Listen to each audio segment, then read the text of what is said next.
Again, I informed the Speaker and asked clearance about the instructions ng Pangulo. At ang sabi niya, wala tayong magagawa.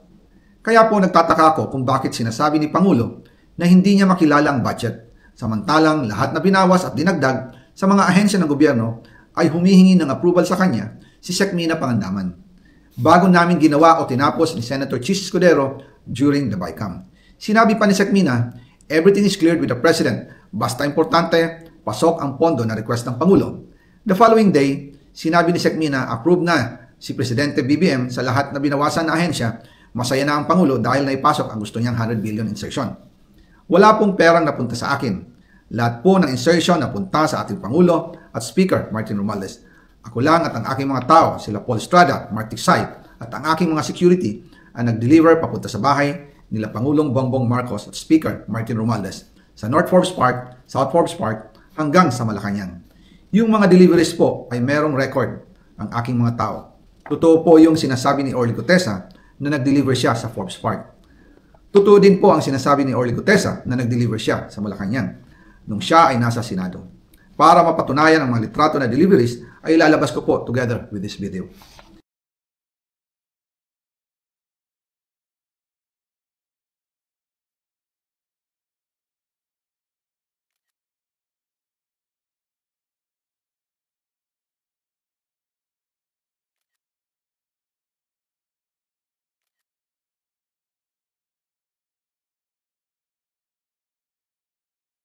After po ng approval ng budget sa General Appropriations Act of 2025, nagtanong po ako sa DPWH kung magkano ang kailangan na ibigay sa Office of the President o ang SOP na bigayan.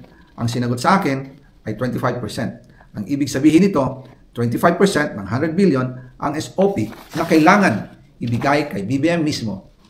In total, 25 billion ang napunta kay Pangulong Bongbong Marcos. Kaya ngayon ay hinahamon ko si Ombudsman Remulla kung seryoso talaga siya sa mga sinasabi niya sa kanyang press release na idadamay niya pati si Martin Romualdez kung magbibigay ako ng ebidensya.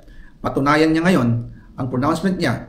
Imbestigahan niya ang Fraternity Brad at ang kanyang kaibigan na si Speaker Martin Romualdez kung talagang tutupad siya sa tungkulin niya. Imbestigahan din niya si President Bongbong Marcos.